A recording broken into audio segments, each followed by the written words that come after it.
একদা বাগদাদ শহরে একজন অভাগিনী মহিলা ছিলেন। তার গর্ভে একের পর এক করে 20টি কন্যা সন্তান জন্মগ্রহণ করেন। ব্যাপারটি নিয়ে তার স্বামী ও তার উপর চরমভাবে বিরক্ত ছিল। এমনকি লোকটি একটি কন্যাকেও বিবাহযোগ্য হওয়ার পরও বিবাহ দিল না। একদিন তার স্বামী স্ত্রীর উপর অসন্তুষ্ট হয়ে বলল, তোমার সাথে এতদিন সংসার করে কোনো ফলাফল পেলাম না। তুমি আমাকে একটাও পুত্র সন্তানও দিতে পারোনি। তোমার পাল্লায় পড়ে আমার জীবনটাই শেষ। আজ থেকে আমি আর তোমার সাথে নেই। আমি নতুন করে বিয়ে করে ঘর সংসার করব। এই বলে লোকটি ঘর ছেড়ে চলে গেল। স্বামীর কথা শুনে মহিলাটি চিন্তায় পড়ে গেল। এই বৃদ্ধ বয়সে স্বামী তাকে ছেড়ে দিলে তার উপায় কি হবে? কিভাবে মেয়েগুলো নিয়ে দিন পার করবে? অতঃপর একদিন মহিলাটি বড় পীর আব্দুল কাদের জিলানী রাহমাতুল্লাহ আলাইহির খেদমতে উপস্থিত হলো। সে আরজ করল, হুজুর, গর্ভে একের পর এক করে 20 জন কন্যা সন্তান জন্মগ্রহণ করায় আমার স্বামী আমাকে বিনা অপরাধে বৃদ্ধ বয়সে ছেড়ে দিবে বলছে।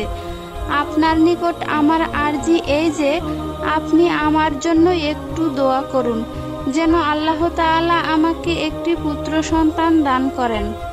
বড় পীর তার জীবনের এই দুঃখপূর্ণ ঘটনা শুনে বললেন, তুমি বাড়িতে চলে যাও, ইনশাআল্লাহ তোমার পুত্র সন্তান হবে। মহিলাটি বড় পীরের কথা শুনে ভাবতে লাগলো, বড় পীর আমার জন্য কোনো দোয়া করলেন না বা কোনো তদবিরও দিলেন না, তাহলে কেমন করে আমার পুত্র সন্তান হবে? হয়তো তিনি আমাকে বিদায় দেওয়ার জন্যই এই কথা বলেছেন। তখন বড় পীর রাহমাতুল্লাহ আলাইহি তার মনোভাব বুঝতে পেরে বললেন, হে পুত্র কাঙ্গালিনী, তুমি ঘরে গিয়ে দেখো তোমার 20টি কন্যা সন্তান পুত্র সন্তানে পরিণত হয়ে গেছে। এই কথা শুনে মহিলাটি আর কাল বিলম্ব না করে বাড়িতে রওনা দিল। অতঃপর সে ঘরে এসে দেখল সত্যি সত্যি তার 20টি কন্যা সন্তান পুত্র সন্তানে রূপান্তরিত হয়ে গেছে। সুবহানাল্লাহ। একদিন রাতের বেলা বড় পীর আব্দুল কাদের জিলানী রাহমাতুল্লাহ আলাইহি নিজ গৃহে আল্লাহর ইবাদতে মগ্ন ছিলেন। এমন সময় একজন মহিলা এসে তার দরজায় উপস্থিত হলো। তখন বড় পীর রাহমাতুল্লাহ তার নিকট গিয়ে তাকে বললেন, মা, তুমি কি প্রয়োজনে এই সময় এখানে এসেছো? তখন মহিলা বলল, আপনার দোয়ার বরকতে এবং আল্লাহর মেহেরবানিতে আমি বেশ সুখ স্বাচ্ছন্দ্যে আছি। কোনো কিছুর অভাব নেই, কিন্তু কোনো পুত্র সন্তান না থাকায় সদা সর্বদা মনের দুঃখে গুমরে মরছি। আপনি এই দুঃখিনীর জন্য আল্লাহ তাআলার দরবারে একটি পুত্র সন্তান লাভের দোয়া করুন। একটি পুত্র সন্তান হলে আমার সোনার সংসারে খুশির ঢেউ বয়ে যাবে। তখন বড় পীর রাহমাতুল্লাহ তাকে বললেন, তোমার লক্ষণ দেখে বোঝা যাচ্ছে যে তোমার ভাগ্যে কোনো পুত্র সন্তান নেই, তাই অযথা আশায় থেকে কোনো লাভ নেই। বড় পীরের মুখে এই নিরাশার কথা শুনে মহিলার হৃদয়ে পুত্র সন্তান লাভের বাসনা আরও বেড়ে গেল। সে বড় পীরের নিকট অনুনয় করে বলল, হুজুর, আমি অভাগিনী আপনার মতো আল্লাহর ওলির নিকট এই আশা নিয়ে এসেছি যে আপনার দ্বারায় আমি আমার মনোবাসনা পূরণ করে পরিতৃপ্ত হতে পারবো। অতি ক্লান্ত হয়ে যেমন বৃক্ষের নিচে বসে বিশ্রাম নেওয়ার পর পুনরায় হাঁটার শক্তি পায়, তেমনি আমিও আশা নিয়ে এসেছি যে আপনার উসিলায় আমার জীবনের নতুন ধারা প্রবাহিত হবে। আপনি আল্লাহর নিকট আমার জন্য একটি পুত্র সন্তানের দোয়া করলে তা বিফল হবে না। আপনার দোয়ার বরকতে আমি পুত্র সন্তান লাভ করে চিরসুখী হতে পারবো। মহিলার এরূপ বিনয়ী এবং কাকুতি মিনতিতে বড় পীর আব্দুল কাদের জিলানী রাহমাতুল্লাহর মন স্থির থাকতে পারলেন না। তৎক্ষণাৎ তিনি আল্লাহর দরবারে প্রার্থনা করলেন, হে প্রতিপালক, হে সৃষ্টিকর্তা, আপনি দয়া করে এই মহিলাটাকে একটি পুত্র সন্তান দিন। তার প্রার্থনা শেষ হতেই অদৃশ্য থেকে জবাব এলো, হে আব্দুল কাদের জিলানী, এই মহিলাটি পুত্রহীন থাকবে। আল্লাহর ইচ্ছায় তার তাকদিরে এটাই লিপিবদ্ধ। তখন বড় পীর আব্দুল কাদের জিলানী রাহমাতুল্লাহ পুনরায় আরজ করলেন, হে মাবুদ, আপনি কি তাকদিরের লেখা খণ্ডাতে পারেন না? আপনার কাছে আমার অনুরোধ, আপনি ওই মহিলাটিকে একটি পুত্র সন্তান দিয়ে সুখী করুন। এইবার অদৃশ্য থেকে একটি জবাব আসলো, হে প্রিয় বান্দা, তোমার অনুরোধে এই মহিলাটিকে 60টি পুত্র সন্তান দিয়ে দিলাম। অতঃপর বড় পীর রাহমাতুল্লাহ আলাইহি নিজের পায়ের কিছু ধুলা দিয়ে তাতে কিছু পাঠ করে ফু দিয়ে মহিলাটির হাতে দিয়ে বললেন, তোমার 60টি পুত্র সন্তান হবে। তুমি খুশি মনে আপন ঘরে যাও, আর এই ধুলাগুলি একটি রূপার মাদুলিতে ভরে তোমার বাম হাতে ধারণ করবে। অতঃপর মহিলাটি বাড়িতে চলে আসলো। অতঃপর মহিলাটির ঘরে পর্যায়ক্রমে 60টি পুত্র সন্তান জন্মগ্রহণ করলেন। সে মহাসুখে তার দিন অতিবাহিত করতে লাগলো। একদিন মহিলাটি চিন্তা করলো, বড় পীর আমাকে যে পায়ের ধুলা দিয়েছেন তা ধারণ করে লাভ কি? তাছাড়া পায়ের ধুলায় এমন কি শক্তি আছে যে তার ফলে আমি 60টি পুত্র সন্তান লাভ করেছি? এটা তো মোটেই সম্ভব নয়, সুতরাং এটা ফেলে দেওয়া উচিত। অতঃপর হতভাগিনী যেই মাত্র শরীর থেকে মাদুলি খুলে তার ভিতরকার ধুলা ফেলে দিল, অমনি তার 60টি পুত্র সন্তান নিঃশ্বাস বন্ধ হয়ে মারা গেল। এই অলৌকিক কাণ্ড দেখে হতভাগিনী হতবম্ব হয়ে যায় এবং বিলাপ করে বলতে লাগলো, হায় আফসোস, আমি কি করলাম? আমার প্রাণের ধন নয়নের মণি 60টি সন্তান কোথায় গেল? অতঃপর সে এভাবে বিলাপ করতে করতে বড় পীর রাহমাতুল্লাহর কাছে গেল। তখন বড় পীর তাকে বললেন, হে হতভাগিনী, অবিশ্বাসের ফলে এমন হয়েছে। আমার চরণ ধুলার সাথে তোর ছেলেদের আত্মার সম্পর্ক ছিল। আমার পদধুলা নিয়ে আবার তুই ধারণ কর, ইনশাআল্লাহ সব ঠিক হয়ে যাবে। অতঃপর বড় পীরের পায়ের ধুলি নিয়ে মহিলাটি বাড়িতে এসে দেখলো তার সন্তানরা জীবিত অবস্থায় খেলাধুলা করছে। সুবহানাল্লাহ। অতঃপর বড় পীর রাহমাতুল্লাহর কারামত সম্বন্ধে ওই মহিলা আর কোনো সন্দেহ রইল না। একদা বড় পীর রাহমাতুল্লাহ ঘুরতে ঘুরতে একটি নদীর কিনারায় এসে পৌঁছলেন। তখন দূরে দেখা গেল গ্রামের মহিলারা পানির জন্য এবং প্রয়োজনীয় ধোয়া মোছার জন্য নদীর ঘাটে সমবেত হয়েছে। তাদের কেউ কলসিতে পানি ভরছিল, কেউ ভরা কলসি নিয়ে বাড়ির দিকে যাচ্ছিল। অতঃপর কিছু দূর এগিয়ে যেতেই একজন রমণীর করুণ কান্না শুনতে পেলেন। তার কান্নার আওয়াজ এতই হৃদয়স্পর্শী ছিল যে পাষাণ হৃদয় বিগলিত হতে বাধ্য। তাই তিনি মহিলার নিকট উপস্থিত হয়ে মহিলার ক্রন্দনের কারণ জানতে চাইলেন। তখন পাশে থাকা এক ব্যক্তি বলল, হুজুর, এই হতভাগিনী মহিলার পুত্র শোক হযরত ইয়াকুব আলাইহিস সালাম থেকেও অধিক হৃদয় বিদারক। তা মনে পড়লে চক্ষু অশ্রুসিক্ত হয়ে ওঠে। এই রমণীর একটি ছেলে ছিল। পুত্রের বিবাহের সময় হলে তাকে বিবাহ করিয়ে একটি সুন্দর বধূ ঘরে আনার জন্য ব্যাকুল হয়ে পড়ল। কিছুদিন পর নদীর অপর পারে একটি সুন্দর কন্যার সাথে পুত্রের বিবাহ হলো। নির্দিষ্ট দিনে ঘরে বউ উঠিয়ে আনার জন্য বরযাত্রী নৌকা যোগে বধূর পিত্রালয়ে গেল। অতঃপর পরের দিন আমোদ প্রমোদের সাথে তারা বধূকে নিয়ে বাড়ির দিকে রওনা হয়েছিল। কিন্তু মাঝ নদীতে আসার পর প্রচণ্ড ঝড়ের কবলে পড়ে। ফলে চোখের পলকেই শো শো শব্দ করে দমকা বাতাস এসে নৌকাটিকে কাত করে ফেলার উপক্রম করে। নৌকার যাত্রী এবং মাঝিরা আল্লাহ আল্লাহ বলে নৌকার মধ্যে হইচই আরম্ভ করে দিল। অতঃপর নৌকাটি অতি কষ্টে নদীর তীরে প্রায় নিকটে এসে পৌঁছেছিল। এমনই সময় ভীষণ বেগে প্রচণ্ড তুফান এসে নৌকাটির যাত্রী এবং মাঝি মাল্লা সহ উল্টিয়ে ফেলল। মুহূর্তের মধ্যেই বরযাত্রী ও মাঝিগণ সহ নৌকাটি নদীতে তলিয়ে যায়। ফলে নদীতেই সকলের সলিল সমাধি হয়ে যায়। অতঃপর দিনের পর দিন চলে গেল, মাস গেল, বছর অতিক্রান্ত হলো। নদীতে নিমজ্জিত আত্মীয় স্বজনরা ধীরে ধীরে তাদের কথা ভুলে গেল। কিন্তু একমাত্র এই রমণী তার একমাত্র পুত্র ও বধূর কথা আজও ভুলতে পারেনি। নদীর তীরে এসে নদীর দিকে তাকিয়ে সে এইভাবে কান্না জুড়ে দেয়। রমণীর এই মর্মান্তিক কাহিনী শুনে বড় পীর আব্দুল কাদের জিলানী রাহমাতুল্লাহ অত্যন্ত ব্যথিত হলেন। তিনি এই ব্যথা সহ্য করতে না পেরে লোকটিকে বললেন, তুমি এই মহিলাটিকে সান্ত্বনা দাও, তার কোলের সন্তান তার কোলে ফিরে আসবে ইনশাআল্লাহ। তখন লোকটি মহিলাকে সান্ত্বনা দিতে লাগলো, কিন্তু কোনো অবস্থায় মহিলা কান্না বিরতি হচ্ছিল না। তার কান্নার মাত্রা যেন আরো বহু গুণে বেড়ে গেল। তখন বড় পীর রাহমাতুল্লাহ নিজেই মহিলাটিকে বললেন, মা তুমি কেঁদো না, আমি ইনশাআল্লাহ তোমার পুত্র এবং তার সঙ্গী সাথীদেরকে ফিরিয়ে আনার চেষ্টা করছি। এইবার মহিলাটি কিছুটা আশ্বস্ত হলো।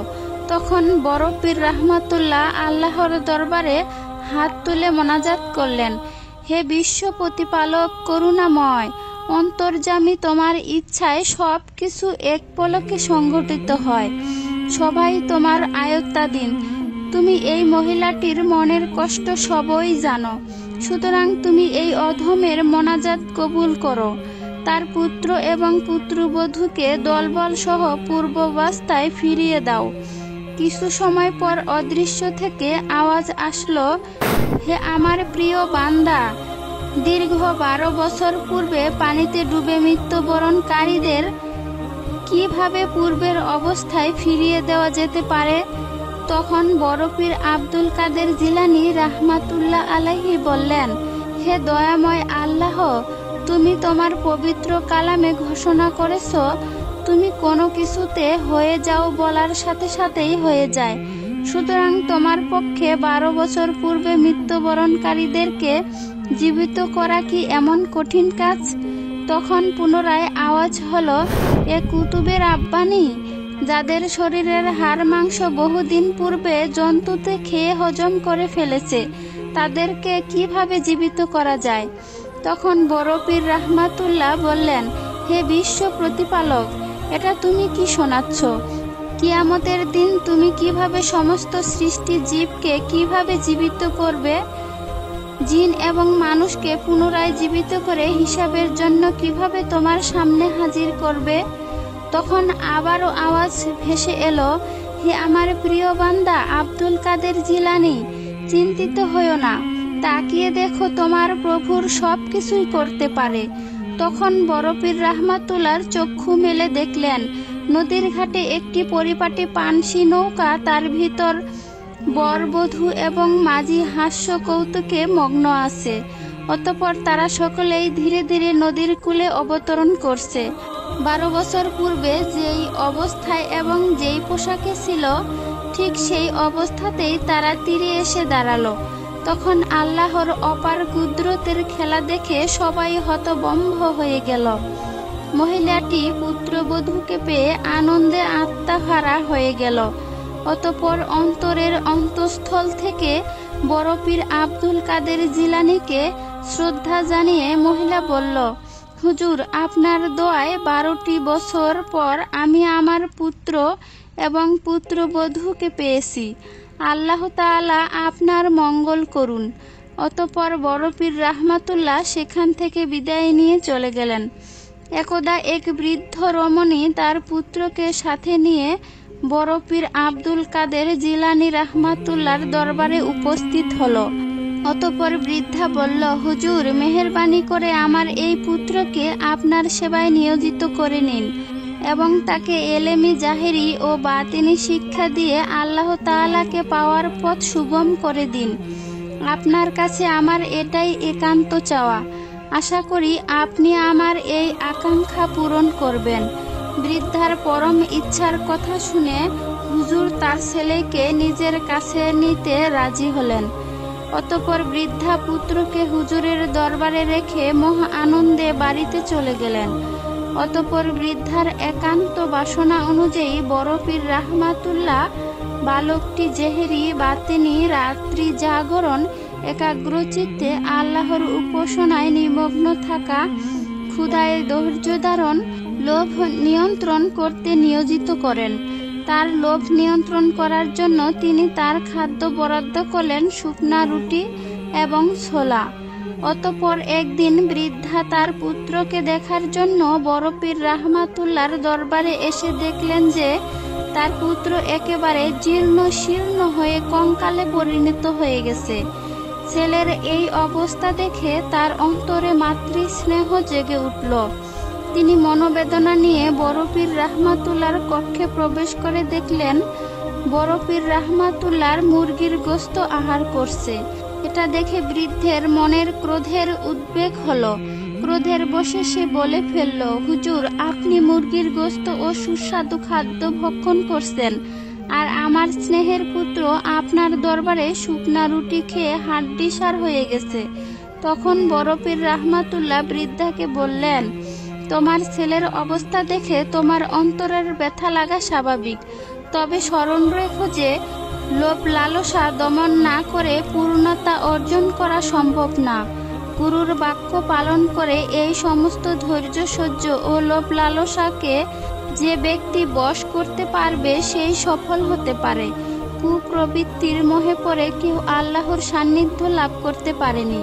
কুসুম সজ্জায় শয়ন করে আল্লাহ তাআলাকে পাওয়া যায় না, নতুবা শেষ নবী মুহাম্মদ সাল্লাল্লাহু আলাইহি সাল্লাম কমল বিছানা ত্যাগ করে খেজুর পাতার চাটাইয়ে মোটা কম্বল বিছিয়ে শয়ন করতেন না। ক্ষুধার যাতনায় অস্থির হয়ে পেটে পাথর বাঁধতেন না। অতি দরিদ্র দেশে ছেঁড়া কাপড় তালির উপর তালি দিয়ে পরিধান করতেন না। তার স্নেহের জামাতা আধ্যাত্মিক তত্ত্বের গুরু হযরত আলী রাদিয়াল্লাহু তাআলা আনহু খলিফা হয়েও সামান্য দামের মোটা কাপড় পরিধান করতেন। সন্ধ্যায় ও ভোরবেলা কেবল পানি পান করে রোজা রেখে দিনের পর দিন অতিবাহিত করতেন। আল্লাহর নৈকট্য লাভের জন্য মহাপুরুষগণের বর্ণনা শুনে বৃদ্ধা মহিলা তখন কিছুটা লজ্জিত হলো। সে বলল, হুজুর, আমি অবলা নারী, এত কথা আমার জানার সুযোগ কোথায়? আমি অন্যায় করেছি, আমাকে আপনি মার্জনা করুন। বড় পীর রাহমাতুল্লাহ তখন পুনরায় তাকে লক্ষ্য করে বললেন, হে বৃদ্ধা, সাধু হওয়া এত সহজ নয়। এই তো প্রথম কঠিন কাজ। কঠোর পরিশ্রম এবং ত্যাগ ব্যতীত কেউ সফল হতে পারেনি। তুমি হয়তো শুনে থাকবে যে বাদশাহ ইব্রাহিম আলাইহিস সালাম যে রাজ্য এবং সিংহাসন পরিত্যাগ করে আল্লাহ তাআলাকে পাওয়ার জন্য কেমন সাধনা করেছিলেন। মৃত পুত্রকে রেখে আল্লাহর ইবাদতে মনোনিবেশ করেছিলেন। তার ধৈর্যের সহ্যের উদাহরণ আমাদের গ্রহণ করা উচিত। তবে তুমি হয়তো আমাকে প্রশ্ন করতে পারো যে আমি কেন ভালো খাবার খাই এবং আরামের সাথে নরম বিছানায় শয়ন করি। আসলে এটাতেও একটা রহস্য আছে। এই বলে তিনি মুরগির হাড়গুলো একত্র করে তার ওপর হাত রেখে বললেন, আল্লাহর হুকুমে জীবিত হয়ে যাও। অমনি মুরগিটি জীবিত হয়ে গেল। তখন বড় পীর রাহমাতুল্লাহ বৃদ্ধাকে বললেন, তোমার পুত্র যেমন ইচ্ছা তেমন খেয়ে পরিতৃপ্ত হতে পারবে।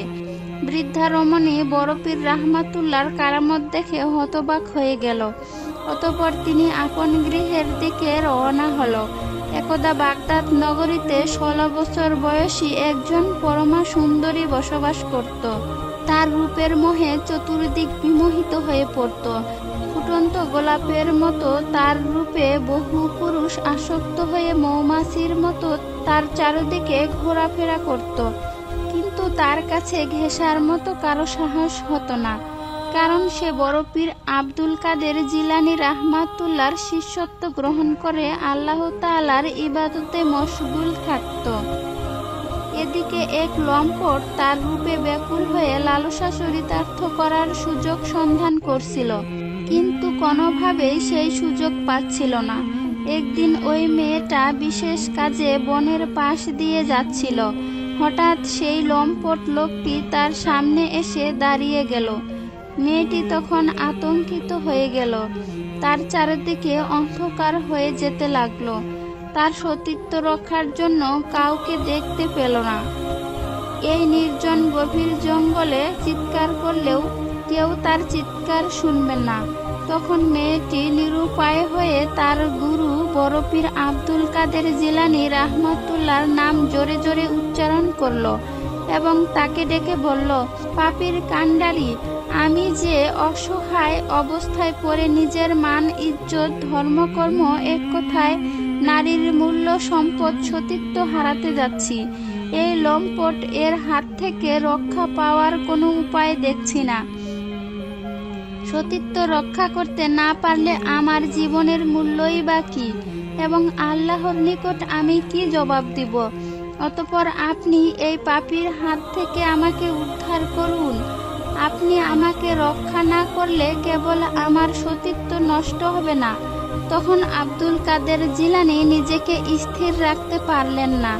রাগান্বিত হয়ে তিনি বাম হাত দ্বারা নিজের একটা পাদুকা বনের দিকে সজোরে নিক্ষেপ করলেন।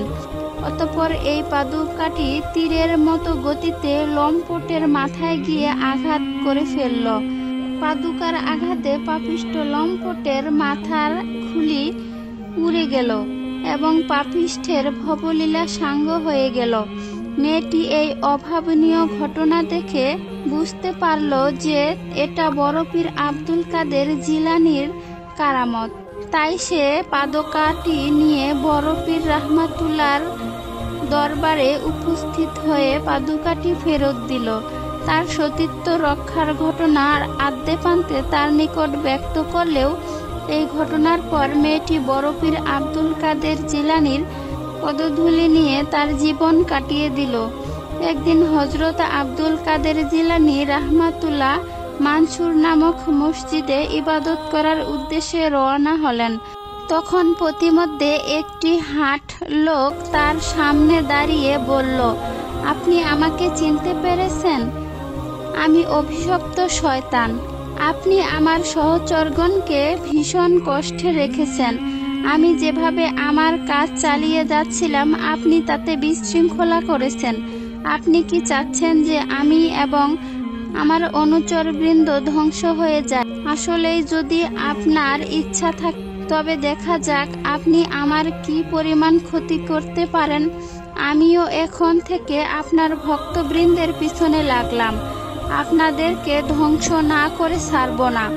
আপনার হয়তো স্মরণ আছে যেভাবে আমি হযরত আদম আলাইহিস সালামকে প্রতারিত করে বেহেশত থেকে বহিষ্কার করে ৩০০ বছর পর্যন্ত পথে পথে কাটিয়ে দিয়েছিলাম। আপনার অবস্থাও তাই করে ছাড়ব। অভিশপ্ত শয়তানের এই রূপ পদ্ম পুরনো বাড়াবাড়ি দেখে বড় পীর রাহমাতুল্লাহর ধৈর্যের বাঁধ ভেঙে গেল।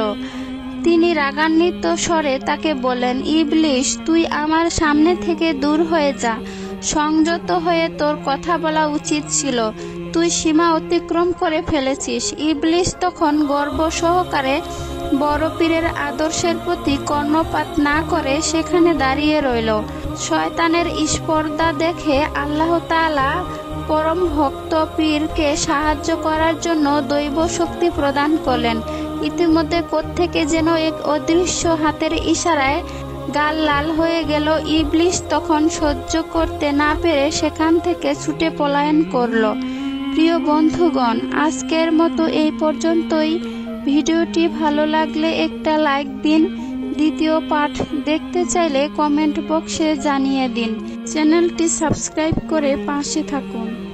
ধন্যবাদ সম্পূর্ণ ভিডিওটি মনোযোগ দিয়ে দেখার জন্য।